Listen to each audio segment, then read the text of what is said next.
सारी अच्छा बहुत सारी चीज़ें जब आपने कहा ना जैसे कोई ना कोई चल जाएगी तो बहुत सारी जगह जगह स्कीमें हों तो कहीं ना कहीं वो आपस से भी कनेक्ट होती हैं, आपस में कनेक्ट होती हैं तो जिससे और फ़ायदा होता है। अस्सलाम वालेकुम, नमस्ते, सत श्री अकाल। कैसे हैं आप लोग? उम्मीद करती हूँ ठीक होंगे, खुश होंगे। मैं हजीक अली और मेरे साथ हैं तारिक नियाज़ी। अस्सलाम वालेकुम, नमस्ते, सत श्री अकाल। उम्मीद करता हूँ ठीक होंगे, खुश होंगे।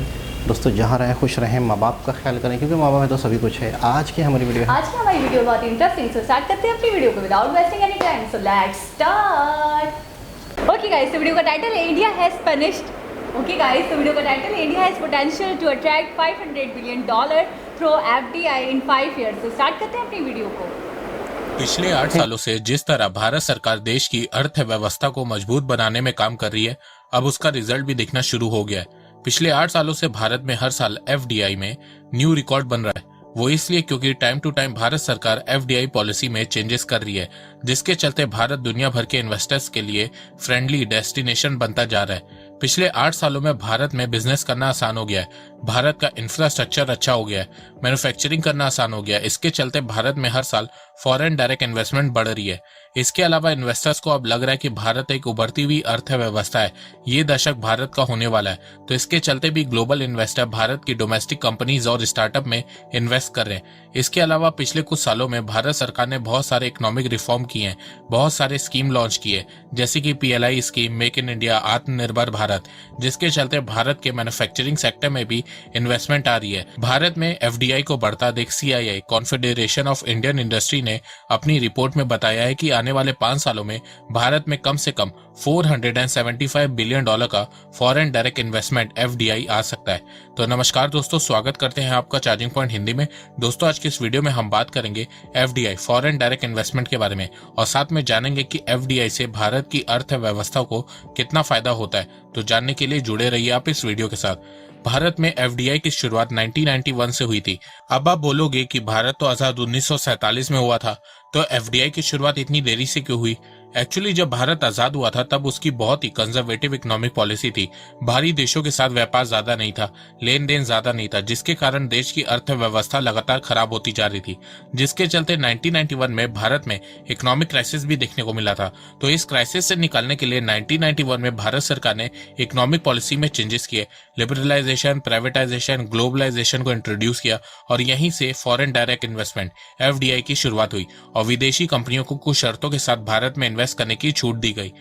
देखो, भारत में इन्वेस्टमेंट 2 तरीके की होती है, एक होती है FPI और एक होती है FDI। FPI को फॉरेन पोर्टफोलियो इन्वेस्टमेंट बोलते हैं। अगर कोई फॉरेन कंपनी स्टॉक मार्केट के थ्रू भारत की किसी भी कंपनी के शेयर खरीद लेती है तो उसे फॉरेन पोर्टफोलियो इन्वेस्टमेंट कहते हैं। भारत में FPI की इन्वेस्टमेंट 10% से ज्यादा नहीं होती है। FPI ज्यादा समय के लिए नहीं होता है। जैसे ही फॉरेन कंपनी खरीदे हुए शेयर से अच्छा खासा प्रॉफिट कमा लेती है, वो उन शेयर को वापस से सेल कर देती है।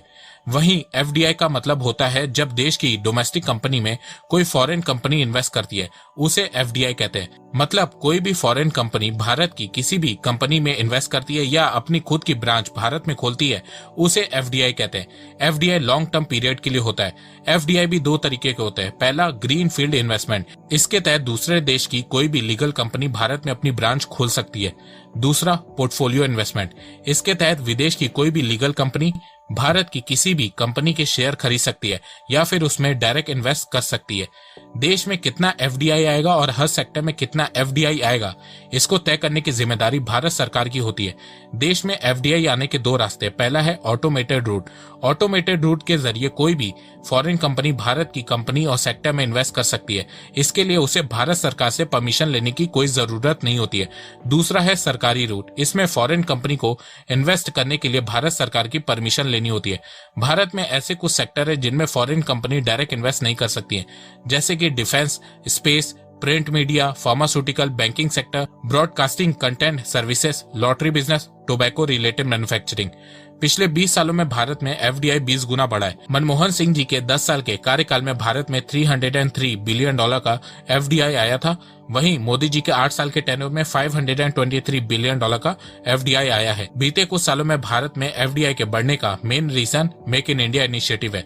फाइनेंशियल ईयर 2021-22 में भारत में रिकॉर्ड $83.57 बिलियन का FDI आया है। सबसे ज्यादा एफडीआई भारत के computer software and hardware sector में आया है। टोटल एफडीआई का 25% हिस्सा सिर्फ कंप्यूटर सॉफ्टवेयर एंड हार्डवेयर के सेक्टर में आया है। उसके बाद सर्विस सेक्टर में 12% और ऑटोमोबाइल इंडस्ट्री में 12%। इसके अलावा फाइनेंशियल ईयर 2021-22 में भारत में सबसे ज्यादा एफडीआई सिंगापुर से आया है। भारत का टोटल एफडीआई में सिंगापुर का शेयर 27% है। उसके बाद सेकंड पोजीशन पे यूएसए है जिसका परसेंटेज 18 है और थर्ड प्लेस में मॉरिशस है जिसका परसेंटेज 16 है। फाइनेंशियल ईयर 2021-22 में सबसे ज्यादा एफडीआई भारत के कर्नाटका स्टेट में आया है। भारत के टोटल एफडीआई में 38% एफडीआई तो अकेले कर्नाटका में आया है। फिर उसके बाद महाराष्ट्र में 26% और दिल्ली में 14%। पर सबसे अच्छी बात एफडीआई में यह है कि भारत के मैन्युफैक्चरिंग सेक्टर में एफडीआई में 76% का जंप देखने को मिला है। जहां 2020-21 में भारत के मैन्युफैक्चरिंग सेक्टर में $12 बिलियन का एफडीआई आया था, वहीं 2021-22 में $21.3 बिलियन का एफडीआई आया है। अब इससे एक चीज तो साफ समझ में आ रही है कि भारत सरकार द्वारा लाई गई मेक इन इंडिया और आत्मनिर्भर भारत इनिशिएटिव धीरे धीरे सक्सेसफुल हो रही है। भारत में एफडीआई को बढ़ता देख सीआईआई ने अपनी रिपोर्ट में बताया है कि जिस तरह से इंडियन इकोनॉमी ग्रो हो रही है, आने वाले 5 सालों में भारत में कम से कम $475 बिलियन का एफडीआई आएगा। इंडियन रुपी में बात करें तो 39 लाख करोड़ रुपीस। सीआईआई ने अपनी रिपोर्ट में बताया कि ज्यादातर मल्टीनेशनल कंपनी को लगता है कि भारतीय अर्थव्यवस्था अगले 3 से 5 सालों में काफी बेहतर प्रदर्शन करेगी और इसी के चलते ग्लोबल इन्वेस्टर भारत में निवेश करना चाहते हैं। सीआईआई ने अपनी रिपोर्ट में बताया कि मल्टीनेशनल कंपनी भारत को ग्लोबल वैल्यू चेन में एक उभरते हुए मैन्युफैक्चरिंग सेंटर की तरह देख रही है। इसके अलावा सीआईआई ने अपनी रिपोर्ट में बताया कि जहां एक और विश्व भर में मंदी आ रही है, वहीं भारत में विकास के अच्छे संकेत देखने को मिल रहे हैं। इस रिपोर्ट के मुताबिक विदेशी निवेशकों को बिजनेस की ग्रोथ के लिए भारत एक सही मार्केट प्लेस नजर आ रहा है। रिपोर्ट की माने तो 71% एमएनसीज भारत को अट्रैक्टिव इन्वेस्टमेंट डेस्टिनेशन की तरह दिखती है, वहीं 96% एमएनसीज भारत में इन्वेस्टमेंट को लेकर पॉजिटिव है। एमएनसीज ने कहा है कि भारत सरकार ने जो जीएसटी में काम किया है वो बहुत अच्छी चीज है। इसके अलावा भारत सरकार जिस तरीके से भारत को डिजिटलाइज कर रही है, इंफ्रास्ट्रक्चर को स्ट्रॉन्ग बना रही है, टैक्सेशन सिस्टम में ट्रांसपेरेंसी ला रही है, बहुत से देशों के साथ फ्री ट्रेड एग्रीमेंट साइन कर रही है, इन सब चीजों को देखते हुए ग्लोबल इन्वेस्टर भारत में इन्वेस्ट करना चाहते हैं। ग्लोबल इन्वेस्टर्स जहां दुनिया भर के देशों में इन्वेस्ट करने से डर रहे हैं क्योंकि आने वाले समय में ग्लोबल रिसेशन आने वाला है, वहीं ग्लोबल इन्वेस्टर्स को भारत से बहुत उम्मीदें हैं। इसके अलावा बहुत सी मल्टीनेशनल कंपनी एमएनसी चाइना से परेशान हो गई है क्योंकि चाइना में जरा सा कोविड के केसेस आते हैं कि शी जिनपिंग पूरे सिटीज को लॉक कर देते हैं। अभी हाल ही में चाइना ने फिर से लॉकडाउन अनाउंस किया है जिसके चलते एप्पल की सबसे बड़ी मैन्युफैक्चरिंग यूनिट बंद हो गई है। इसके अलावा इन कंपनीज को भारत में एक बहुत बड़ा उभरता हुआ कंज्यूमर मार्केट भी नजर आ रहा है, तो बहुत सी कंपनी इसके चलते भी भारत में शिफ्ट होना चाह रही है। एक बात और, जितनी मल्टीनेशनल कंपनीज भारत में इन्वेस्ट करने का प्लान बना रही है उनमें से ज्यादातर कंपनी के सीईओ इंडियन ओरिजिन के हैं। तो अगर आपको जानना है कि इंडियंस इन ग्लोबल कंपनी के सीईओ कैसे बने, तो इसके बारे में आप कुकू एफएम पे इंडियन ओरिजिन ग्लोबल टेकओवर की ऑडियो बुक को सुन के जान सकते हैं। इस ऑडियो बुक में इंडियंस ने ग्लोबल कंपनीज में सीईओ बनने के लिए कितना हार्डवर्क किया, कितना अडेप्ट किया, वर्क लाइफ को कैसे मैनेज किया, अपॉर्चुनिटीज का कैसे फायदा उठाया, इन सब चीजों के बारे में इस ऑडियो बुक में डिटेल से बताया गया है। कुकू एफएम भारत का लीडिंग ऑडियो बुक प्लेटफॉर्म है जिसमें 10,000 से ज्यादा ऑडियो बुक्स है। कुकू एफएम ऐप में आपको हर टाइप का कंटेंट जैसे कि पॉलिटिक्स, मोटिवेशन, फाइनेंस की ऑडियो बुक मिलेगी जो आपकी नॉलेज को बढ़ाने में बहुत हेल्प करेगी। कुकू एफएम ऐप का ईयरली सब्सक्रिप्शन 399 रुपए का है, पर अगर आप मेरे थ्रू इस ऐप में रजिस्टर करेंगे और कूपन कोड CPH50 का यूज करेंगे तो पहले 250 यूजर को 50% का डिस्काउंट मिलेगा। मतलब आपको साल भर के लिए 399 रुपए के बजाय सिर्फ 199 रुपए देने होंगे, जो ₹1 पर डे से भी कम है। तो इंतजार किस बात का है, लिंक डिस्क्रिप्शन में दी गई है। कुकू एफएम ऐप को डाउनलोड करिए और अपनी नॉलेज को बढ़ाइए। अब बात करते हैं एफडीआई फॉरेन डायरेक्ट इन्वेस्टमेंट से होने वाले फायदे के बारे में। एफडीआई के बढ़ने से देश की इकोनॉमिक डेवलपमेंट तेज होती है। देश में जितनी फॉरेन कंपनी आती है उतनी नौकरियां पैदा होती हैं। आप सैमसंग, अमेजॉन, एप्पल का एग्जांपल ले सकते हैं। इन कंपनीज के आने से भारत में बहुत सारी नौकरियां पैदा हुई। इसके अलावा अधिक कंपनी होने से कंपटीशन इंक्रीज होता है जिसकी वजह से प्रोडक्ट सस्ते हो जाते हैं। हर कंपनी अधिक से अधिक लोगों को अपनी ओर आकर्षित करना चाहती है जिसके चलते प्रोडक्ट न सिर्फ सस्ते होने लगते हैं बल्कि उनकी क्वालिटी भी सुधरने लगती है। इसके अलावा एफडीआई से देश का एक्सपोर्ट भी बढ़ता है। अगर मैन्युफैक्चरिंग सेक्टर में एफडीआई बढ़ता है तो इससे देश में मैन्युफैक्चरिंग बढ़ती है और फिर उससे देश का एक्सपोर्ट भी बढ़ता है। इसके अलावा एफडीआई के बढ़ने से भारत में बहुत सारे स्टार्टअप यूनिकॉर्न बन रहे हैं। ग्लोबल इन्वेस्टर भारत के स्टार्टअप पे भरोसा दिखा रहे हैं और स्टार्टअप में इन्वेस्ट कर रहे हैं। मेरे हिसाब से भारत के लिए इस समय एफडीआई बहुत जरूरी है, क्योंकि भारत की अर्थव्यवस्था कोरोना से उभर रही है। तो जितना एफडीआई इस समय भारत में आएगा, उससे देश की इकोनॉमी ही स्ट्रांग होगी। भारत को इस समय वेस्टर्न कंट्री से आए इन्वेस्टमेंट में फोकस करने की जरूरत है, क्योंकि बहुत सी कंपनी चाइना से शिफ्ट हो रही है। तो यहाँ पे भारत सरकार को उन कंपनी से बात करनी चाहिए, उनके लिए इन्वेस्टमेंट के ऑप्शन को आसान बनाना चाहिए। मैं वेस्टर्न कंट्रीज में इसलिए फोकस करने को बोल रहा हूँ क्योंकि वेस्टर्न कंट्रीज की एफडीआई की पॉलिसी बहुत ज्यादा ट्रांसपेरेंट होती है, कोई भी हिडन एजेंडा नहीं होता है। वेस्टर्न कंट्रीज की कंपनी बिजनेस ओरिएंटेड होती हैं, वो लॉन्ग टर्म बिजनेस गोल देखती है, इसीलिए इनके ज्यादातर इन्वेस्टमेंट लॉन्ग टर्म होते हैं, जो किसी भी देश की डेवलपमेंट के लिए अच्छी बात होती है। आप चाइना के एग्जांपल से भी समझ सकते हैं, चाइना ने भी स्टार्टिंग में वेस्टर्न देशों की कंपनी से खूब एफडीआई रिसीव किया था। बड़ी बड़ी कंपनीज ने अपना मैन्युफैक्चरिंग प्लांट चाइना में खोला था, जिससे चाइना की इकोनॉमी डेवलप होने लगी। फिर उसके बाद चाइना में न्यू कंपनीज भी खुलने लगी और आज चाइनीज कंपनी का मार्केट ग्लोबली फैल चुका है। तो भारत को भी इसी तरीके की एफडीआई की जरूरत है।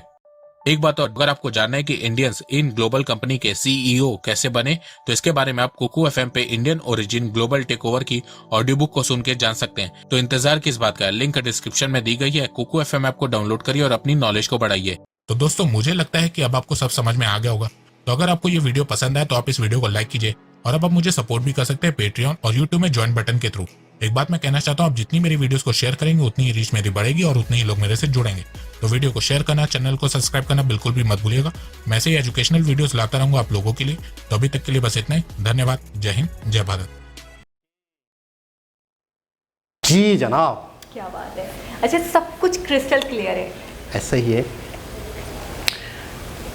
सबसे पहले तो मैं कहूँगा बहुत ही खूबसूरत टाइटल, बहुत ही ज़्यादा डिटेल। किसी भी कंट्री को मैं कहता हूँ, जो जैसे मिसाल के तौर पे बांग्लादेश हो गया, बर्मा हो गया, नेपाल हो गया, श्रीलंका हो गया, पाकिस्तान हो गया, अफगानिस्तान हो गया, जितने भी अंडर डेवलप कंट्रीज़ हैं, मैं कहता हूँ इस वीडियो को देखना चाहिए। अगर समझ लें, इसका एक तिया पांचा करें, इसका पोस्टमार्टम करें, आप बिल्कुल समझ जाएंगे इंडिया किस नक्शे कदम पे चल रहा है, इंडिया किस वे में चल रहा है, इंडिया की तरक्की के राज क्या हैं। सबसे मेन, अच्छा वो वाला भी बताया 1991 का जो क्राइसिस है वो भी बताया, उससे किस तरह से निकले, क्या वजह बनी। अच्छा, आपको क्या पता? बहुत 10 मिनट मैं कहता हूँ कितनी जामे वीडियो है, कितनी पैकेज इसके अंदर। अच्छा, एक और चीज़ ये है, सबसे बेहतरीन बात मुझे वीडियोस की ये लगती है, आप जो भी वीडियोस हमें सजेस्ट करते हो, ऐसा लगता है बड़ी नॉलेज पहले गेट की गई है, बड़ी नॉलेज हासिल की गई है, बड़ी रिसर्च की गई है, बड़ी स्टडी की गई है, उसके बाद उस वीडियो को यकजा किया गया है, उस नॉलेज को यकजा किया गया है एक जगह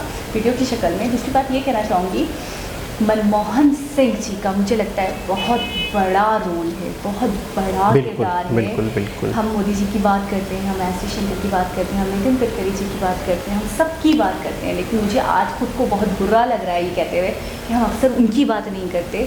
1991 में अगर वो इंडिया को लिबरल नहीं करते, वो प्राइवेटाइजेशन नहीं लाते, अगर वो ग्लोबलाइजेशन नहीं लाते, तो शायद मुझे लगता है इतनी तेज़ी से तरक्की नहीं होती। कोई भी और मुझे आज भी याद आती है प्रशांत धवन जी की एक वीडियो, जिसके अंदर कुछ क्वेश्चंस और आंसर्स किए गए थे लोगों से, तो उसमें इंडिया की तरक्की का राज पूछा गया था कि इंडिया ने इतनी जल्दी ग्रोथ कैसी की, इंडिया इतना देखते देखते पहले डेवलपिंग कंट्री और इसके अलावा मतलब टर्निंग पॉइंट्स, हाँ ये कह सकते हैं।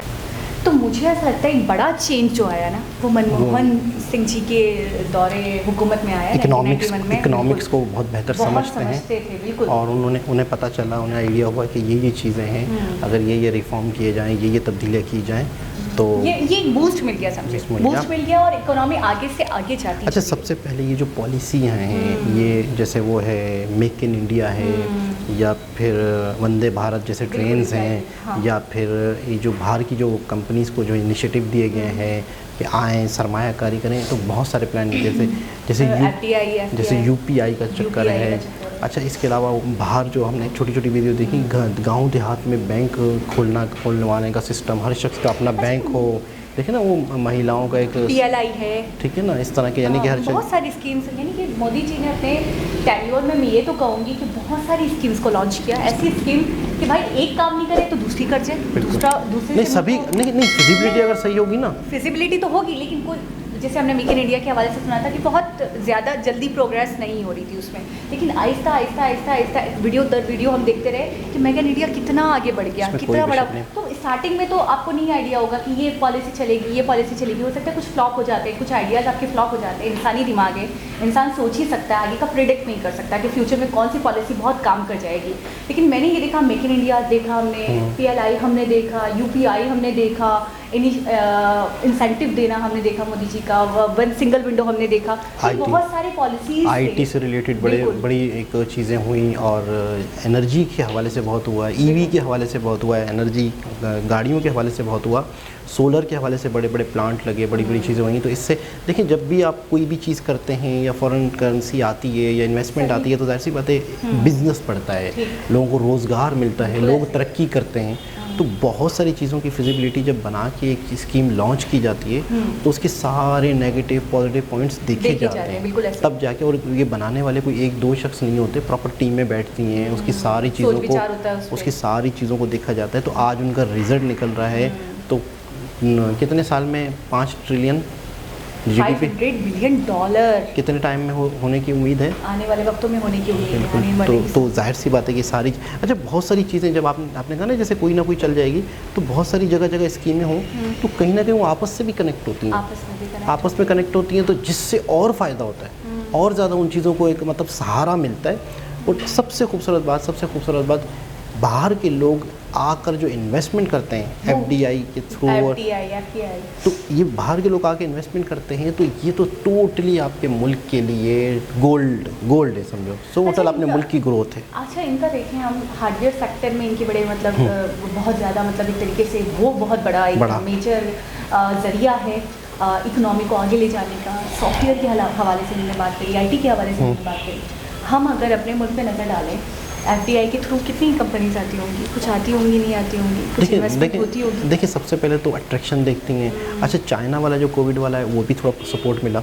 यानी अच्छा, एक और चीज़ है कि जब आप कोई नेक नीयति से काम करते हैं, तो कहीं ना कहीं कुदरत भी उसमें इन्वॉल्व होती है। कहते हैं कि अगर आप अच्छा काम कर रहे हैं, आपकी नीयत अच्छी है, तो दुनिया की कायनात का एक एक ज़र्रा आपकी उस तरक्की में शामिल हो जाता है, आपको सपोर्ट करता है। अच्छा, मिसाल के तौर पे कोविड जो है, कोविड की वजह से चाइना में प्रॉब्लम आई, तो दुनिया का चाइना से बिलीव हटा। क्यों हटा? यार ये तो कभी भी शहर बंद। अब जैसे वो आईफोन की चाइना की मुझे कमबख्ती ये लगती है थोड़ी सी कि चलिए दूसरी जगहों पे तुम्हें देख लो, फिर भी अमनो अमान है, फिर भी कोविड का अब ख़तरा नहीं है। जो हम देखते हैं कुछ इक्का दुक्का केसेस सुनने को मिल जाते हैं, लेकिन मैं हैरान हूँ, चाइना में पूरी सिटीज़ बंद हो जा रही है। अब भी दोबारा से कुछ केसेस आए, तो इस वजह से कंपनीज को दूसरा ऑप्शन वन एंड ओनली। अच्छा, इंडिया ही क्यों? इंडिया भी बोलता है मैं नहीं तो कौन वे, मतलब उनको पता है कि चाइना नहीं तो फिर मेरे पास ही आना है। मतलब कंट्रीज तो और भी हैं बहुत सारे, लेकिन अट्रैक्टिव ज़्यादा इंडिया है। देखिए अट्रैक्टिव पॉलिसीज़, सहूलत, क्या स्टेबिलिटी है वहाँ, बिल्कुल। और फिर लेबर और कम है चाइना, तो इस वजह से लोग आएंगे, जाहिर सी बात है। लेकिन बहुत ज़बरदस्त, बहुत खूबसूरत, बहुत खूबसूरत पैकेज वीडियो थी।